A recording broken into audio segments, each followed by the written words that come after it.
This week on Unapologetic Uplift. Curiosity and exploration. We will discover the gaps that exist in a particular area, and that will lead to innovative ideas. And I think through most of my life, I thought that I just had a curse. You know, the way I am, my creativity, unfortunately, is forged out of a lot of darkness. So, what happens is we're born open and fertile and full of wonder and awe and playful. And it gets kind of like squeezed out of us in the Western world.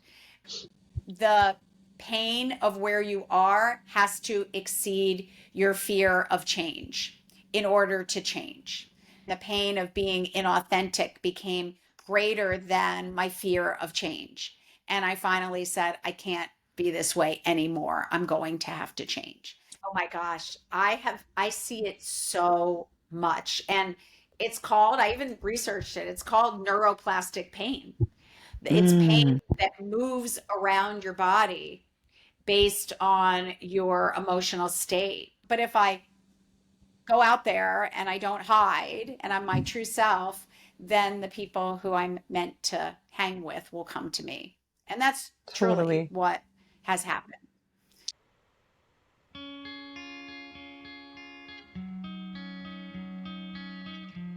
Get ready to rise above the noise and unlock your true potential. Welcome to Unapologetic Uplift, the podcast that's all about keeping it real and helping you live your best life. Buckle up. Get ready to learn, grow, and evolve with us on Unapologetic Uplift. New episodes released weekly.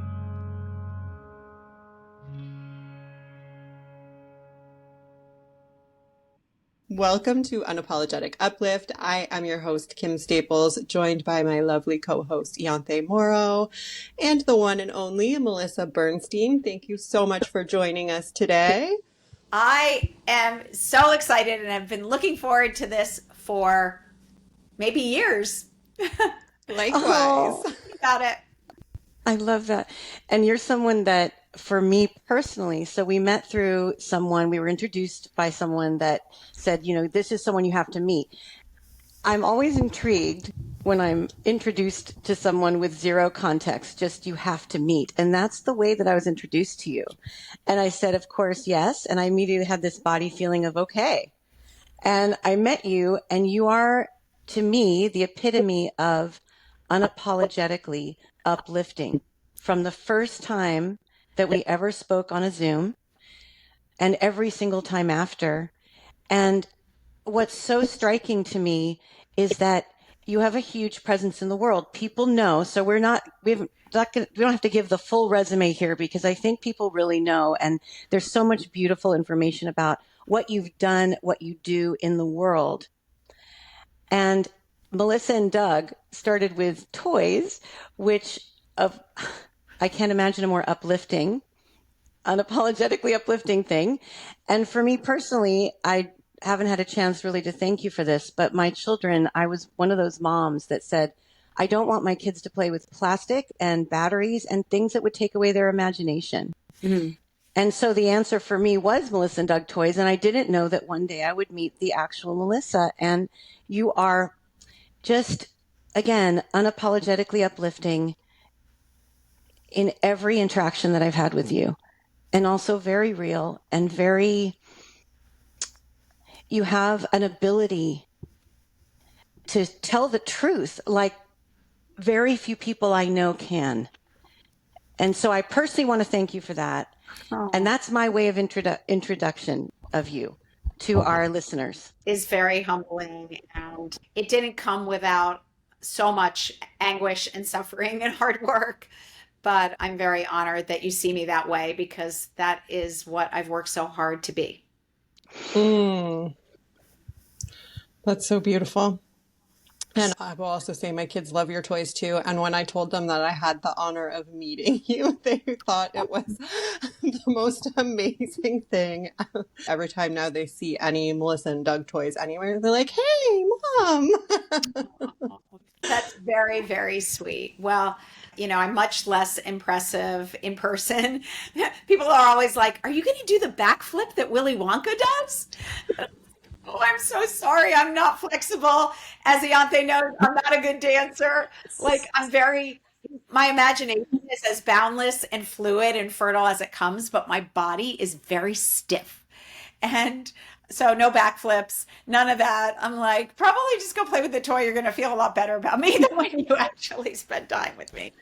Well, and I would say that is hilarious because I can't touch my toes. And we have never talked about this before, but physical limitations and flexibility, that's not where I'm flexible. And like you, I feel flexible creatively. Yeah. And it reminds me, so you have a book out that I'm so excited about that I wanted to share with our viewers and show them. But the truth is I gave it away so fast because as soon as I read it, I said, this has to go to this person. And now I have a whole list in my head of people that I'm giving it to.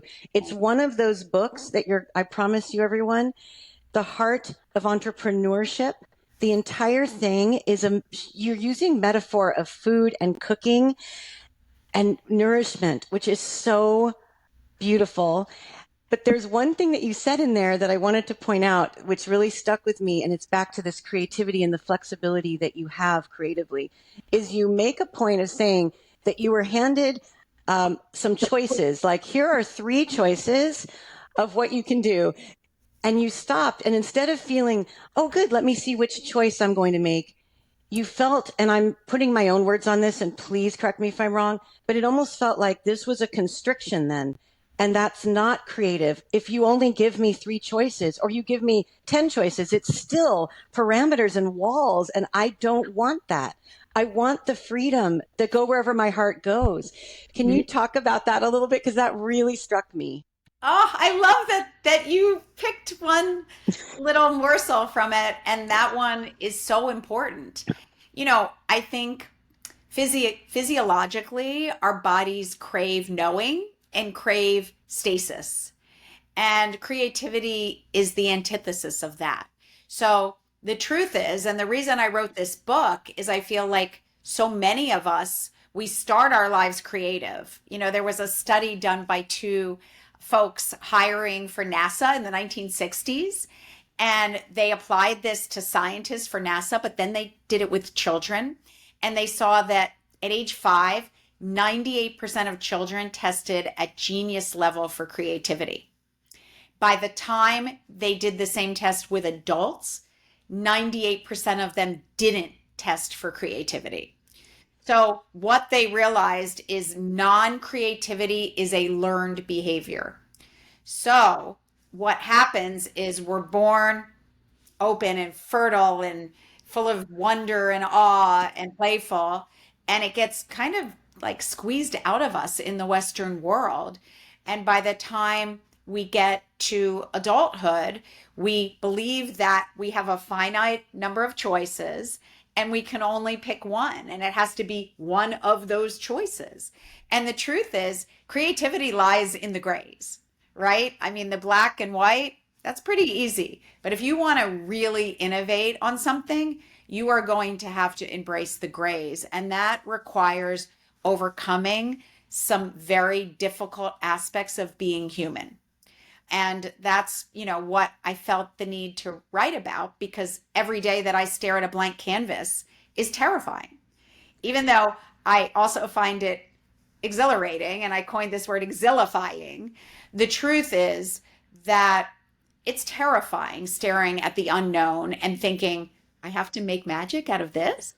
So, the book is sort of how I've found the ability to keep staring at that blank canvas every single day, and how through my mentoring of hundreds and hundreds of entrepreneurs, my mission is to help others find that capacity too, so they can take what's in here and bring it out to the world. Oh, I need to read your book. I haven't read it yet, but just goosebumps. I have heard of this study before, and I could not agree anymore. It's one of the reasons that I homeschool my children, because they were in school for a little while, and I could see that sparkle start to dissipate the more and more they went. And we were like, no, that's not the type of life that we want to live. Yeah, I'm really excited to read it. I'm going to order it Such right a good after. choice. It's such a good choice you made. My most intellectually inquisitive child, when she was in high school and she was in this performance based, achievement based grades, top of the class, treadmill, she said, I've lost the joy of learning. And it was one of the saddest statements I've ever heard in my life. I was heartbroken because she is so curious, but that's what happens in our Western educational system. So I'm right there with you, and kudos to you for making the choice to not be part of it. Thank you. Yeah, my daughter, I mean, they're still young, but my daughter definitely started to lose that joy of learning and that curiosity. So it's been a very interesting journey trying to get her to fall back in love with learning. We're doing, completely non-traditional schooling. We're doing natural learning, or like the unschooling route, and Exactly. we're starting to see that come back in her, and it's so I'm so grateful to be able to do it this way with her. You know what? I'll use that same metaphor for innovation and entrepreneurship. We by nature want to live in the knowing, but all creativity, all possibility, all innovation is in the unknowing. And it's very uncomfortable to be in the unknowing and have what it's called beginner's mind. So, if you want to be a more innovative, creative, entrepreneurial person, you are going to have to practice learning to be okay with not knowing and not Right. having this finite answer and not having three choices to choose among. It's a practice. And the more we can learn it and embrace it, the more we will come up with magical entrepreneurial ideas. Yeah, it is very uncomfortable. It's still very uncomfortable for me as well. It's Like, uncomfortable for me. And that's yeah, all I've done for my whole career. It's yeah, still terrifying to think, how am I going to make something from nothing? And if I right, get in the headspace of it, if I get in the ego of like, I'll never be able to do this, I would never create another product. right. Back in the day, I could never even go to our warehouses because I would see like these 500,000 square foot warehouses with like millions and millions of units of products. And I would go into this like panic attack, like, how are we ever going to sell all of these? So I think, staying in that grounded space of just the creative process is essential, but very hard. Yeah, And hearing that from you, I know that it's so it's so powerful when someone who has success like you have had and continue to have says, I'm terrified. I also look at the blank canvas. I just want to reiterate how beautiful it is that you share that truth, and that being in the unknowing, that actually made this little flutter in my heart when you said it. And I love that. I love unknowing. And also I wrote down, I take funny notes if you see me looking down, that's what I do. I just love to grab some of these gems as you speak. And exilifying is such a beautiful word that you created. I love the ability that we have, all of us. Here's an example. We can create words. Why are we thinking we have to just stick with the words that are in the dictionary? Here's an example right here. Melissa Bernstein, she created a word. Okay. My goddaughter created a word. And I look at children, again, like you had pointed out, having 98% of genius creativity that comes with us. That's what comes with us until it's just dampered and taken down. Yeah. And it's so beautiful. So what It's this idea that you don't accept things as they are, but you see them as their potential of what they can be. So, it's really, then that's the entrepreneurial mindset. It's this is how it is, but this isn't how it has to be. And that space between what is and what may be is like where I live. But I think what happens is many of us say, this is the way it is, black and white. I can't even imagine of changing it to be something else. But those of us who believe in the power of our imagination to envision something and then make it happen, I mean, we're the ones that can change things. It's pretty easy if you can imagine it, but it's the imagining it that's been squeezed out of us. Mm. And I think that in the company you have now, Lifelines, that you started more recently, when did that start? How recent? That feels recent. It actually started in 2021, but we didn't start making products until 2023. Okay. So, and that still feels all recent. I feel like everything post 2020 to me still feels like a minute ago, and time isn't linear and I can't track it, but it feels okay. So 2023 is when you launched the products, and I feel like they also have roots in encouraging people's creativity out of the fear of not being able, right, to do things unless it's in certain parameters, and it opens up possibility. And so I love it so much. Is there anything that you want to share about that, or what you're loving about it, or what's hard about it? I'd love to hear from you. Definitely. I think I've used all my weaknesses to help create products that help others have that sense of pride. And although I'm highly creative, I'm not at all artistic. Similar to the not being able to be fluid and a good dancer. And maybe it's attached. I'm not artistic. It's so annoying. I can't draw for the life of me. I can see it really clearly, but I cannot render it in any good way. So Lifelines, our number one product now, which is called Flow Art, is this guided art meditation that allows people who are not artistic to create something that is so beautiful that you're proud of it and you want to share it. And when I craft, I am a crafter. I'm the most rabid crafter on the planet because I love testing out creative ideas. But whenever I did something, it would have to be low skill, high impact, so that I could get a result that I was proud of. So through the years, I started to create products that allowed people, regular people who are not super artistic, create things of beauty and feel that amazing sense of pride. So I started it with children at Melissa and Doug and created a lot of crafts that were low skill, high impact. It's a term I coined to really easy to do, but the result is insane, right? And it doesn't require a lot of instructions. And we want to just gently usher people in to the concept. And with Lifelines, it continues for older people in that it's a concept that is super easy to understand. You start immediately, you get into your flow state, and then lo and behold, you're like, did I really make that?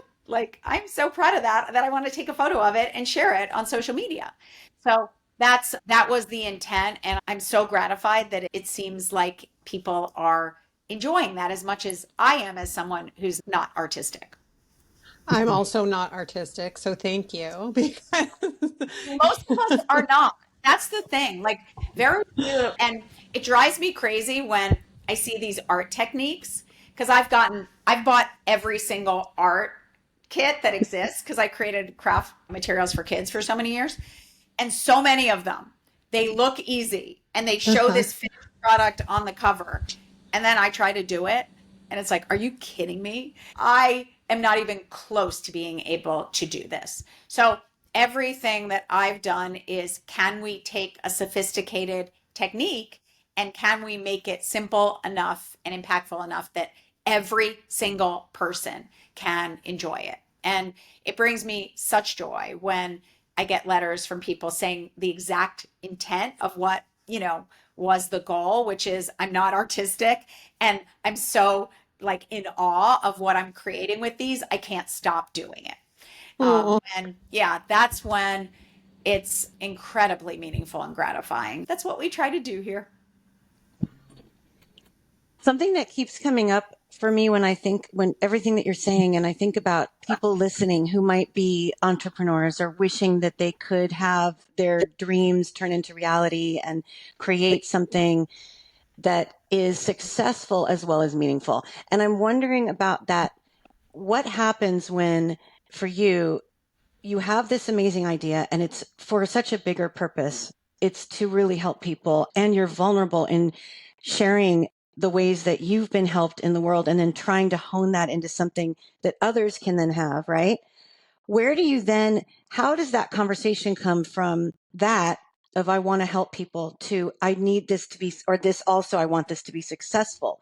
Because I think the reason I say that is even for me, I've thought, oh, I want to make this beautiful thing. And I forget that it's not going to go very far unless it's also successful. And that the parts to make it successful might not feel as fun and creative. In fact, they don't usually to me, as the parts that the reason I'm doing it because I love it. So how do you do that? Do you have people that have advised you over the years? Is there a system? I'm just so curious about that part of how it becomes then successful, this beautiful idea of sharing so much. There's so much in there. There's courses and whole I chapters know. in You there. don't have to give that all. But I think I'll Whatever comes start up. by the reason the book I just came out with is called The Heart of Entrepreneurship is I'm differentiating it from entrepreneurship that doesn't start from the heart.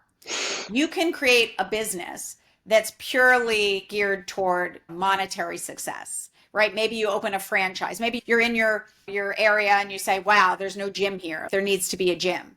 And you open a gym and it's successful because of that. So that's entrepreneurship, but it's different than the heart of entrepreneurship is a whole process that honestly starts from this start from scratch mentality, this curiosity, and really following your intrigue wherever it leads you. Because my honest feeling is creativity, at least for me, and every idea I've had, I haven't had to search for. It's come to me because of my mentality that has existed ever since I've been a little kid. And my contention is if we open ourselves up to and ground ourselves and open ourselves up to curiosity and learning and discovering and then diving into an area that intrigues us and learning everything there is to learn, that naturally through that curiosity and exploration, we will discover the gaps that exist in a particular area, and that will lead to innovative ideas. And that's how it's always worked for me. And I thought it was just some kind of weird woo-woo stuff. But when I really started to mentor folks and saw which businesses succeeded and which didn't, it struck me as the ones that succeeded, we all had something in common. And it was that it was heart-based. And it was starting from this deep need to create something meaningful and authentic and original. And those were the businesses that really ultimately succeeded. So I started to break apart the recipe for success, so to speak, and also study creativity since the beginning of time. So fascinating. And realized that there actually is a recipe for success, and it follows a very prescribed plan. The trouble is most people don't have the patience, the passion, and even the purpose in what they're doing to follow it from beginning to end. I think, And they fail. oof, that's so good. And I think also the vulnerability, because I know that it's very vulnerable to do something that starts from your heart and then take it out to the world. It is the most vulnerable because if people don't like it, you are like, your ego will get hit, but good. Yeah. And Yeah, it in feels this personal. book, yes, and in this book, why I said you're going to want everyone who reads it is going to think of 10 people they have to give it to, is because you do really give the recipe. It's so specific and there's such beautiful steps that anyone can understand and digest and be nourished by. So it's so cool. And I'm so excited that it's out there because it's what's been missing in the world. There are some everyone recommends certain books to entrepreneurs. And now this one is going to be the top of the list. I absolutely know it. And certainly it's top of mind. Oh, you're sweet. Well, again, it's not for everyone because many people become an entrepreneur to make the beeline towards success. And I think this is a lifelong practice. And it's why, even at my older age, where I'm supposed to have crystallized intelligence and no longer fluid intelligence, because I have opened myself up continually to the world around me and finding the extraordinary in the ordinary, I'm still as creative, if not more, than I was when I was younger. And I do believe it's because I practice what I preach and do, everything in that book is from my own personal practice and things I do to make sure that I don't close myself off to all the wonder and ideas that are right around me. Mm, it's so beautiful. I was wearing one, I think it was our first Zoom, and I was wearing that sweatshirt that's don't let fear or others' opinions stop you doing it anyway. And it's one of the first things that we bonded over. And you're just such a beautiful example again of what that looks like in real time and how you can. So those of you listening, if you're feeling like you just needed to find your people because you're so creative and you feel like you're misunderstood, we're with you. I know that the three of us get that. And I'm just so grateful. I'm so grateful that what you put out in the world. And yeah. And I even have, it's funny, like I have questions and I'm like, I just want us to hang out. And one of the things is with Unapologetic Uplift, we used to ask this question and I haven't asked it in a while, but I'm feeling it come up now for you, which is there something you will never apologize for?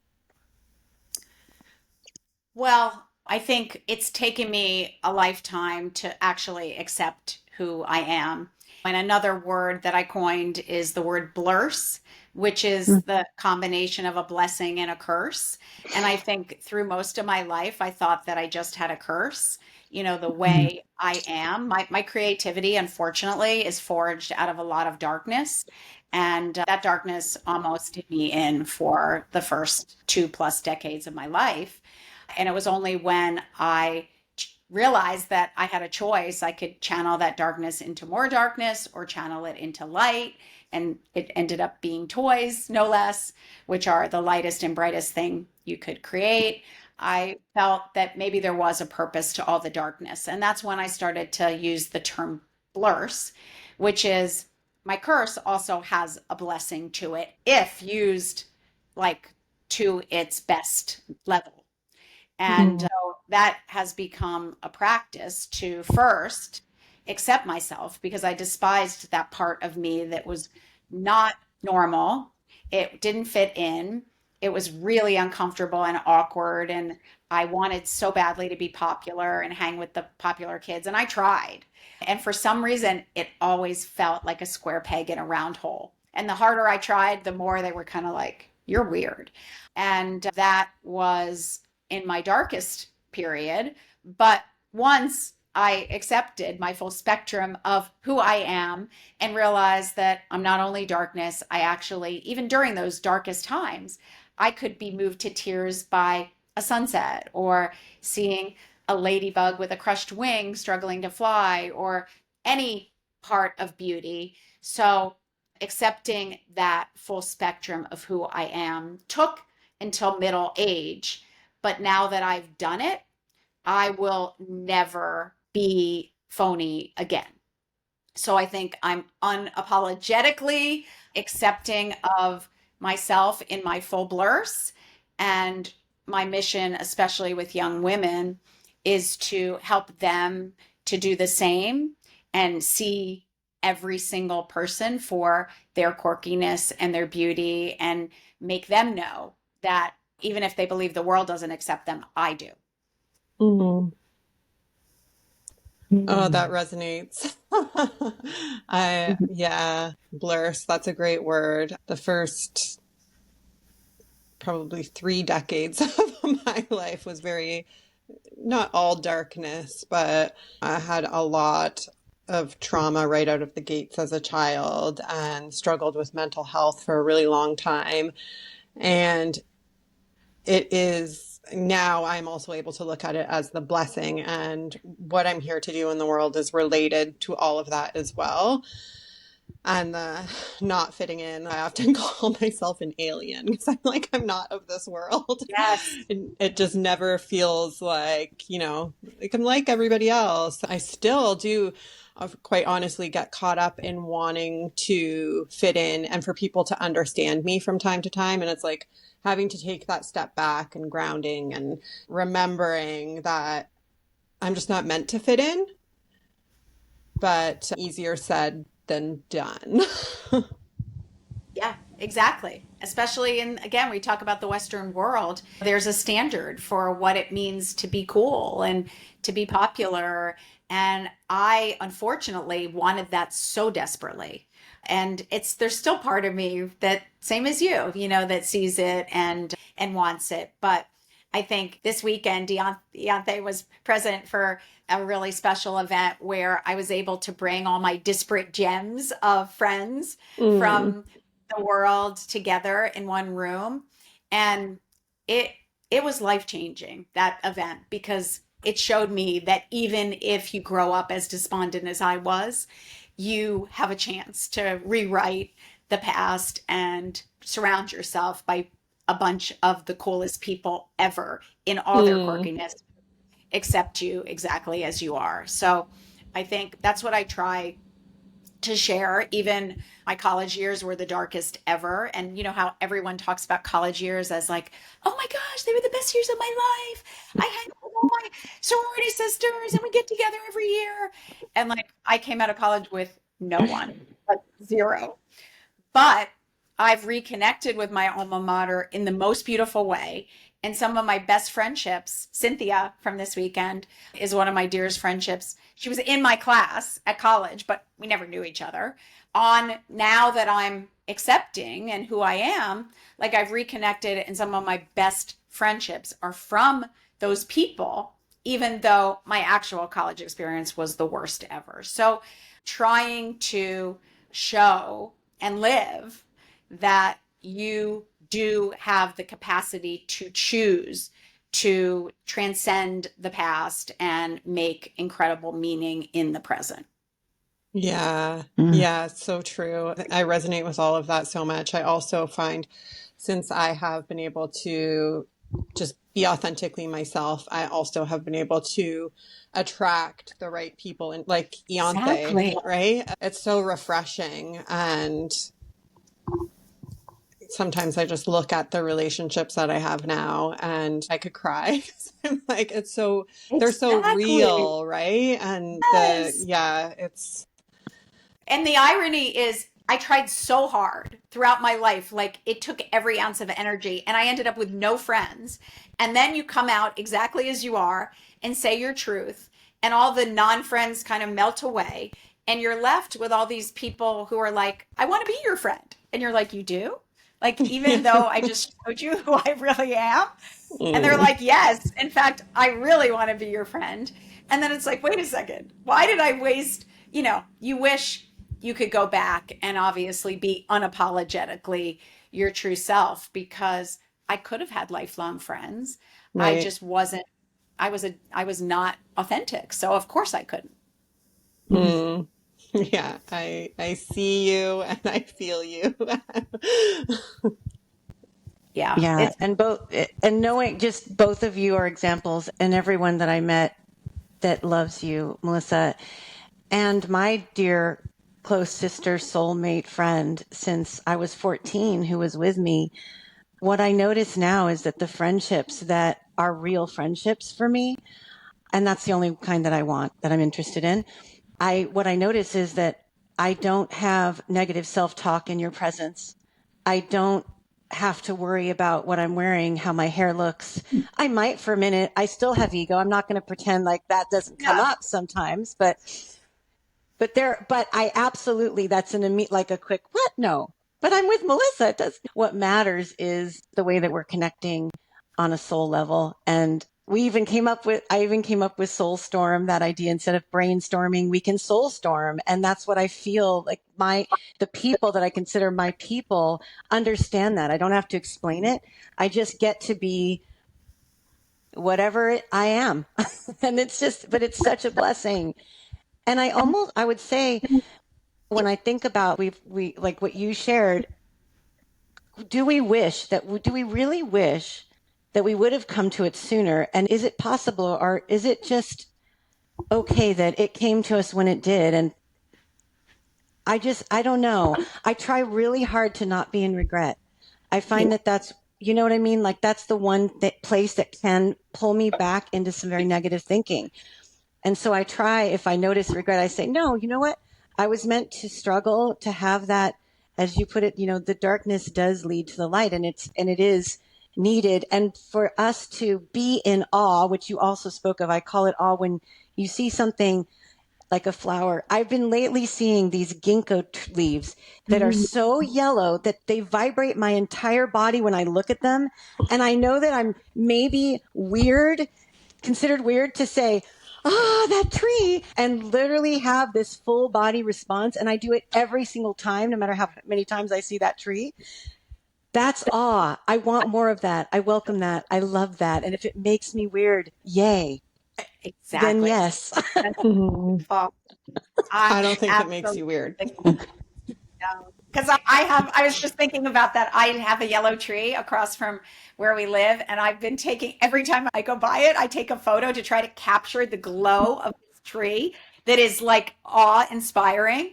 And Doug is like, "Where are you going?" I'm like, "I'm running out. I have to take a photo of the tree and try to capture it so I can send it to others."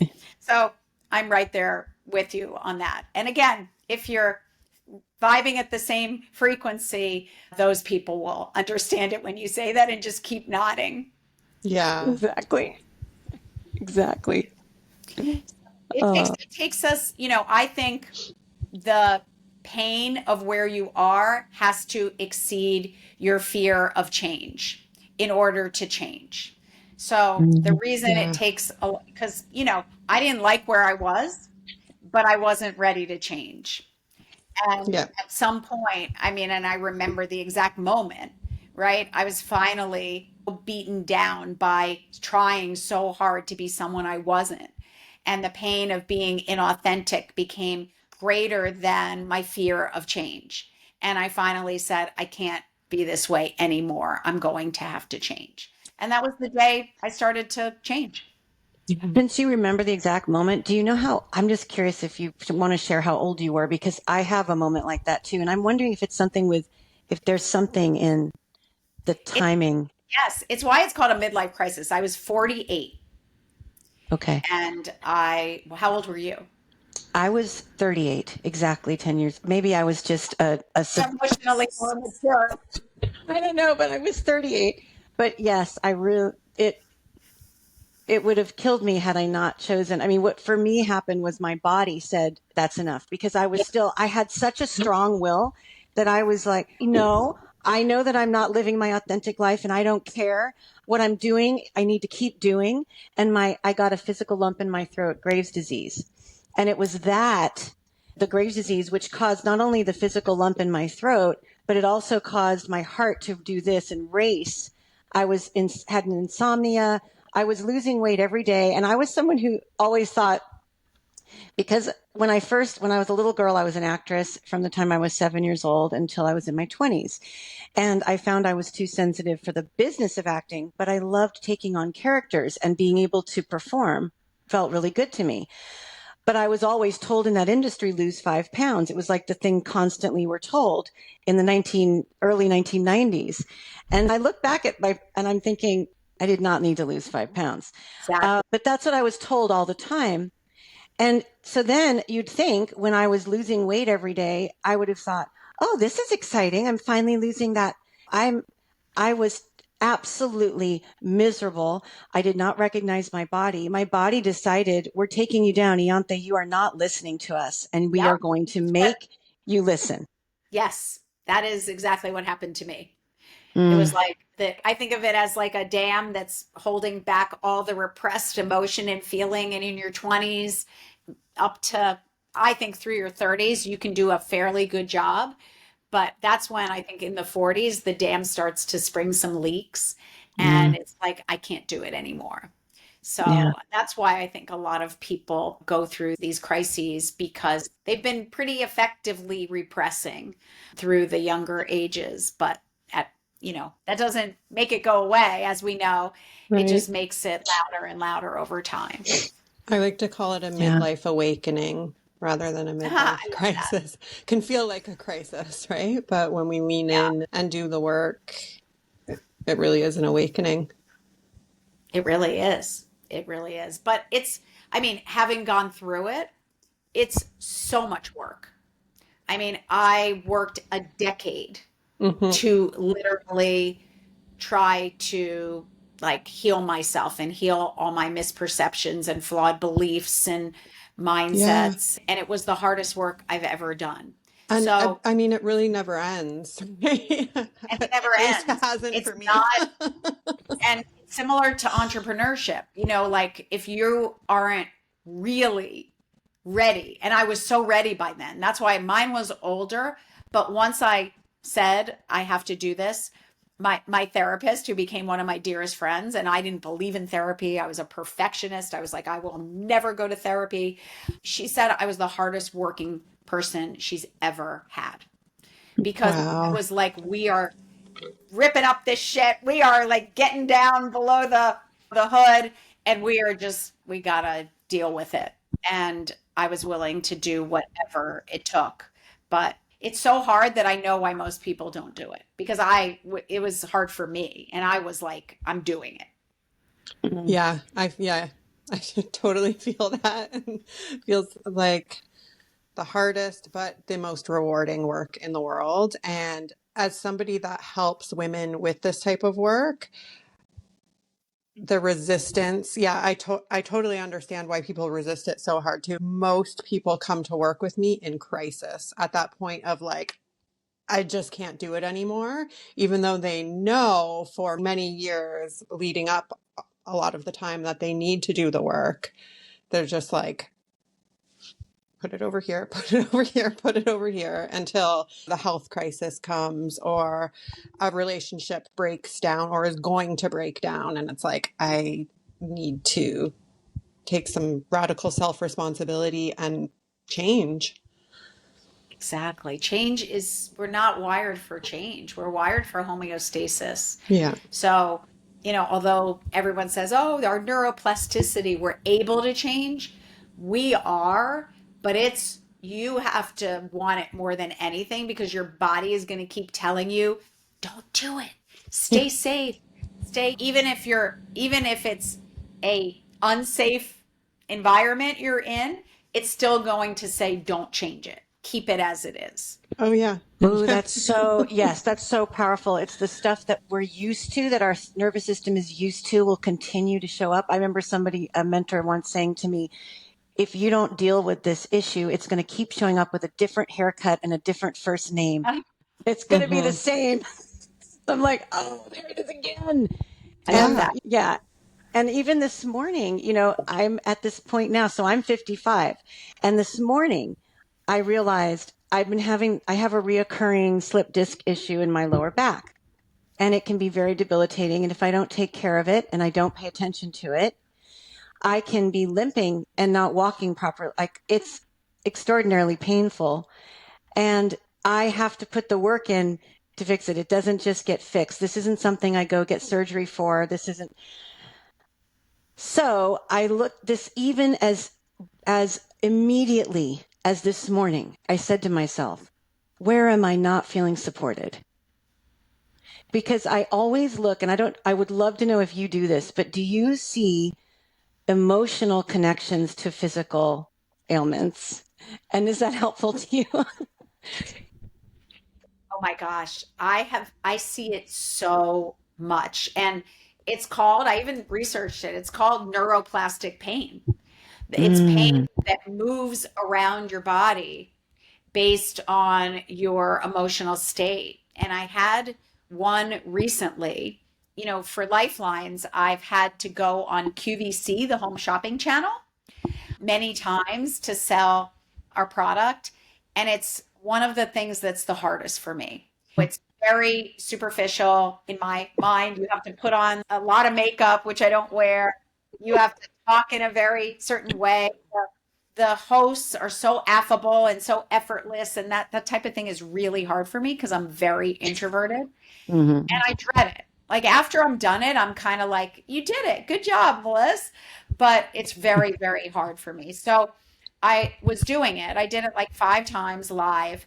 And finally I said, I can't do this anymore. It's like taking too much out of me. And we hired someone who you pay to do it for you.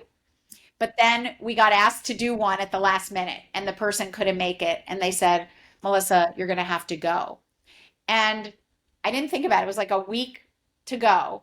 I woke up one morning with the worst hip pain I've ever had. Like so bad, it was this grinding, gnawing pain Mm-hmm. that I had to drag my leg behind me. And I had never had Oh. anything like it. I couldn't walk upstairs. And this QVC appearance was looming. And I kept thinking, I don't want to do it. And now I don't even want to do it more because I have this leg issue. How am I going to walk out on stage and do this appearance? Anyway, it got worse and worse to the point where it was like throbbing, grinding pain. But I end up doing the QVC appearance, and then it ends, and it was fine. They're always fine. I was walking to get my stuff, and I realized, oh my gosh, my hip, like it doesn't hurt, or it's like just a twinge. And I get myself, I get in the car. By the time I get home, it's in Pennsylvania, so it's like a 3 hour drive, no more pain. And I said, oh my gosh, my distaste of doing that live appearance was so great that it like lodged as this excruciating real pain. Mm-hmm. I was blown away. So, yes, I recently have experienced it in a major way. Wow. And I'm sure everyone listening is now scanning their body, going, what am I feeling? Yeah. And you do this too, Kim. I know that you're so great. You have so much awareness with body and emotional work. Well, 'Cause this that's is what why you we do. do the body scan and the divine activation in the morning, because we like it can tell us a lot about what's going on just based on what we're feeling in our body. And I carry things in my body. I tend to carry in my neck. I get migraines. It's like all of that. I carry all of that tension there. So just breathing into it and asking the body, what are you trying to tell me? We can get a lot of answers that way. And it doesn't lie, because we'll talk ourselves in and out of stuff with our brain, but the body won't lie. And so you're stuck with the truth. It's there. It's right there in your body, and it's not going to let. And actually, when I traveled and was with you, Melissa, my body, I was really worried because I thought there was a lot that made me nervous when you're traveling and you and I had felt close and met virtually, but never hugged in person, never touched in person. And it's the same thing with Kim and I. We actually first met online, even started doing our podcast before meeting in person, and then finally getting to hug in person. And our kids even made jokes. Wait a minute, Mom, we're going to meet someone you met online. Is something unsafe? What are you doing? Who is this person with this weird name? What are we doing? What? So They're like, I we're thought, gonna wait in the car. You go in and scope things out. it's true. Her teenager particularly were like, Mom, this is weird. But it was, so I thought maybe I would have had, my lower back would have gone out. And I was really worried about that. Also, whenever I fly, I get nervous no matter what I tell myself and no matter how much I know. I get uncomfortable. And then when I'm uncomfortable, my body, usually that's when it hurts me. Yeah. I had no pain at all. In fact, I noticed the absence of the pain because it was so massively different. And I was like, I have nothing going on in my lower back. I feel supported. I love that. Yeah, Thank you. Kim would know, I guess, the best of all of us, but it feels like there's a very direct connection. And I think when we vibe our truth, and when you trust your intuition that your body is telling you something, that's part of being an idea person, being creative, just that inner knowing that something is right or wrong. Yeah. Yeah. This is one of the things that I focus on the most with my kids and all of the things that I teach them. Like, check in with your body. What does your body say? Now when I ask them how they're feeling, They're like, well, my body is saying. That's funny. Oh gosh, that won't work that well at a play date. I did the same to my kids. And it's funny. One of the examples is, many people grow up in the Western world with you have to finish everything on your plate and you can't leave the table until everything is eaten on your plate. Okay. But that's absolutely not listening to your body. Exactly. Or even You the know? 3 meals a day, 3 square meals a day, breakfast, Right. lunch, and dinner. Like, probably you should eat when you're hungry. Yep. Exactly. And my mom, this is something my mom has always said to me, which is, I think, so sweet. And it doesn't come from my mom. It's I don't remember where it came from. Maybe you've heard of it, but it's eat when you're hungry, rest when you're tired. Kings can have no more. Ooh. I like that. And I she's have not always heard said it. that to me. So, yeah. So that is the Explain that kings can have no more part. meaning there's no level of wealth or abundance that would give more than feeding when you're hungry and resting when you're tired. Oh, kings can have no more than those two things. I get it. Yeah, so it doesn't matter what status, how much you have in your bank account, what you're doing, who you are, who you know. If you're resting when you're tired and you're eating when you're hungry, you are really nourished. You're fully abundant. You have everything. And it's beautiful too, because it's accessible to all of us and it's about paying attention to our needs and our body and listening to that. And so, yeah, and that's one of my mom's sayings. I love that. Love that. I'm going to use that. Thank you, Mom. Yeah. Yeah. I want her to meet you, actually. She's great. She has a lot of fun. Yeah. All right. So I had another thought. What was it? And I lost it for a second. It was so with both of you. Oh, I know. So on our podcast, I'm the one that likes to define terms. I don't want to leave things that we say out there in case it could be misconstrued or someone might say, well, what does that mean?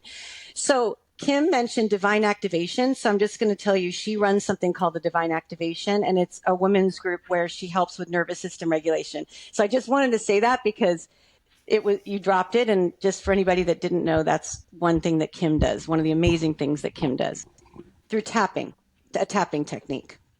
That's amazing. So I didn't want to leave that out there. Of course. So what is next for you? Like how do you create, I'm just so curious about this, goals for long-term, short-term? How much are you in the moment and how much are you in the future? Just in the way that you are. That's an amazing question. I'm not too prescribed about the future. I'm really trying to be in the present, but I think in meaning lore, because I'm a student of meaning, you have meaning in the moment and you have ultimate meaning. So ultimate meaning is you always have a North Star, something you're striving toward, but that alone can paralyze you. It's too much, right? Too big. So you need meaning in the moment, which are all the little micro meaning actions that you engage in every single day. So I think if I'm looking at ultimate meaning, sure, I have pretty lofty goals with that, but my meaning in the moment right now is building Lifelines to be a sensory well-being company that everyone knows and everyone can have a affordable, accessible well-being tool in their well-being toolbox. And so that's my primary goal. And then mentoring. I mentor, we have a program at Duke University. It's our 13th year. And I officially mentor about 12 ventures a year, but then I unofficially mentor at least another 30. So I mentor people every day in their businesses. In fact, right before this, I was mentoring an adorable woman who I love. And she was showing me her new product line. It's very tactical. Like she was showing me her whole new line for 2026 and asking me what I thought of it. And I also coach people in meaning and how to find meaning because we are in a meaning crisis right now. There's an incredible report that came out by Harvard Education called On Edge that said that close to 60% of young people have a crisis of meaning now. They don't know why they're doing what they're doing and they feel completely bereft of passion and purpose. I ironically became a meaning coach and studied meaning about 5, 6 years ago. I love to coach people, and it's tied into my mentoring and entrepreneurship. It's all together because if you follow the heart of entrepreneurship, it will lead you to meaning. So I think I love helping people find that thing in them that they want to bring forward to the world and helping them transcend the fear in doing that. It's a really beautiful experience for me. That is very beautiful. And how can people work with you if they want to be mentored by you? Yeah, I mean, I will talk to anybody one time. It's hard to do more than that because I do have a full-time job. I have a startup, Lifelines, and I have a team. I run a product team, but anybody can email me at melissa@lifelines.com and they can ask me anything. I will set up a Zoom with them and they can bring any and all questions and we can go through them one by one. I love that. And the book came out of, I am the entrepreneur in residence for a program called the Inner MBA, which is a joint venture between LinkedIn. It's called Wisdom 2.0 and Tammy Simon of Sounds True. That started with kind of being an entrepreneur in residence and sort of having it be like a Dear Abby. People would come to me and just without knowing them, tell me it was like being I don't know, like a fortune teller or something, like, what should I do? And I was like having to give them off the cuff advice, which may or may not resonate. So it started by doing that and then creating a curriculum for them that ended up becoming the book. Wow. And as someone who I feel loved by you and mentored by you in different moments. And I've brought things to you to show you that I've launched and am launching and working on. And I will tell all of you, don't be afraid to go to her, please, for this. What she's offering is so generous. And she's such a safe person to be in communication with about whatever you're creating. And if it's from your heart, it's just worth being out in the world. And I can't imagine a better person to mentor anyone than you, Melissa. You're just so sensitive to so many things. You don't just come at it from a business perspective. It's truly your heart is engaged in everything you do. I've always felt that and seen that. And yeah, you are exilifying. You are. Well, I don't know. I'm human. So that's what I try to share with everyone is bringing things forward from your heart. It takes so much courage, but you learn so much. If you're open to learning through the process, you will find your way to something that people want if you don't close yourself off to hearing the truth. And I think the truth is hard when you're creating. Even for me, I still have a very hard time hearing critiques on my products.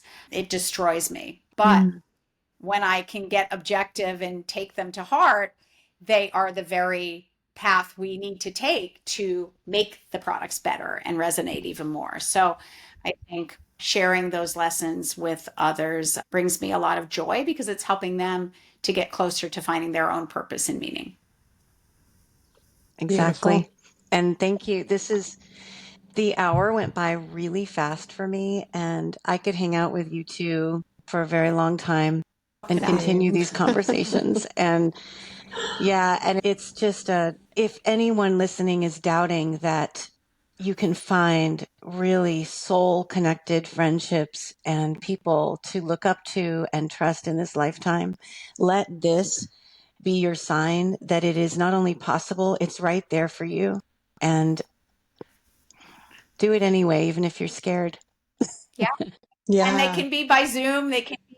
Most of the friends I met, honestly, in the last 5 years through Lifelines. Either I did their podcasts or they reached out to me and I responded. It was like magic almost, right? It's like those ideas. When I said I don't search for ideas, just by my openness, they end up coming to me and the curiosity. It was the same thing with the friends. When I finally realized that I can't force friendships that aren't meant to exist. Right. But if I go out there and I don't hide and I'm my true self, then the people who I'm meant to hang with will come to me. And that's truly Totally. what has happened. But it involves not hibernating. If you're in Mm, your dark room with the shades drawn, it won't happen. So you have to make a choice that this is something I want, and you have to choose to engage in the world in some way. yeah. And it reminds me of a saying too that a mentor told me years ago, give what you need, Mm. she said. So if you, and I know it sounds really simple, but it's interesting because the way it relates to that is if you need connection and you need a really good friend, look to where you can give. So that would mean not staying in a room, right?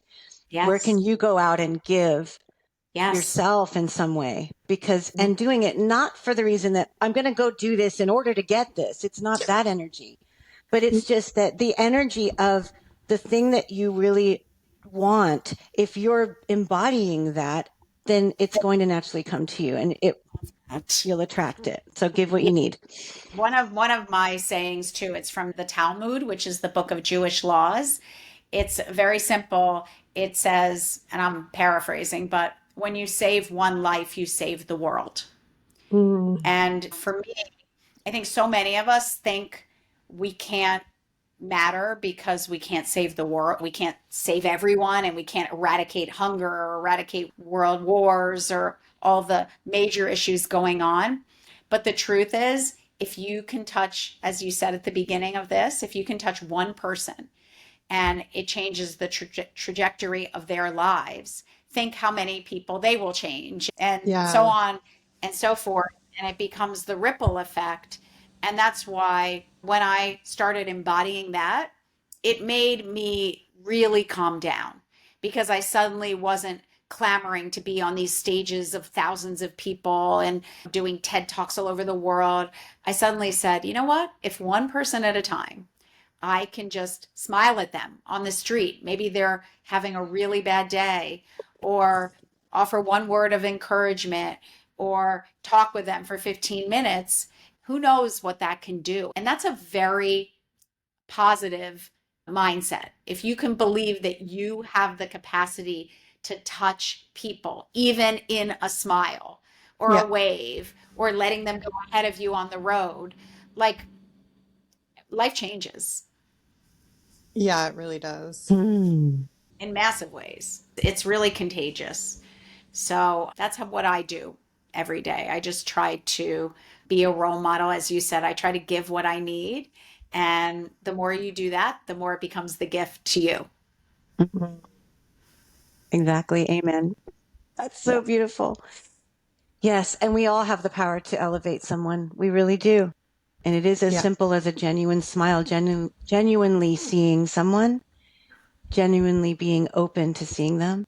It's And such a, seeing you as no different than anyone else. I think it's also this sense that we are all the same, and I've never viewed myself, and that's why I can humble myself and say, hey, I have really bad days still, quite often, because I don't view myself as any different than anyone else, right? Maybe I've had some different experiences and some different things have happened, but it doesn't make me any better or worse than anyone else. So I think when we all can have that level of acceptance and not see ourselves as above other people, everything changes as well. Because then you really are looking at other people, whether they're serving you, whether they're lecturing to you, like, no, we're no different.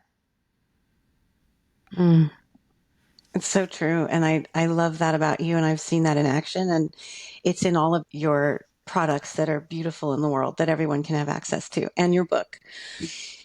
So thank you so much. And Kim, this was such a beautiful time together. And we will make sure that everyone knows how to find you and be able to find your book and Lifelines Thank you. and try all of this themselves. Thank you for what you're doing. I love Oh, the idea that even if one person takes a little tidbit away, which I did today, I have a couple new quotes that I will thanks, share. Mom. Yeah, Yeah. no. it's amazing. You pass along that wisdom and it changes people. So thank you for what you're doing. And I'm thrilled to be a small little part of it. And use me, whatever you need from me. I'm happy to support you. Oh, Melissa, Thank you. thank you Thank you so so much for much. Thank you. very much appreciate You're your welcome, both presence of you. today. Have an incredible day. Best of luck. Thank you Thanks. so much. You too. We all need each other. I love it so much. We really do. We'll take good Thank care. you. Okay. Bye.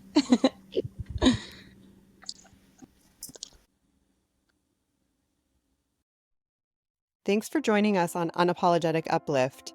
If you enjoyed today's episode, please share the love and tell a friend about us, and give us a review. Please don't miss a thing.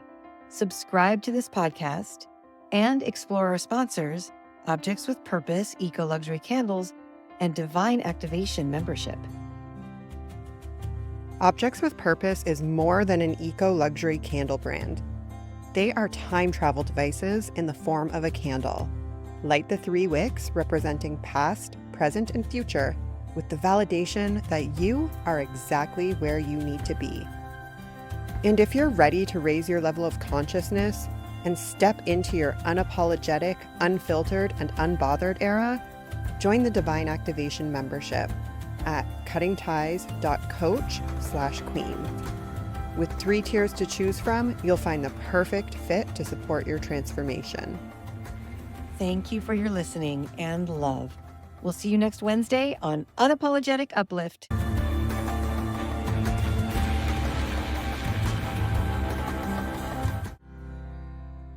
Welcome to the Divine Activation Membership, a movement for women that are ready to raise their consciousness and step into their unapologetic, unfiltered, and unbothered era. With your heart, live authentically and become the magnet for all of your soul's desire.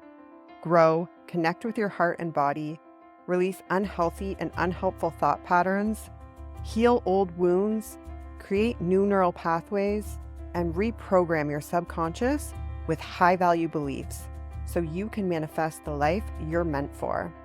Ready to take a break from what's holding you back? Visit cuttingties.coach and join the Divine Activation Membership today.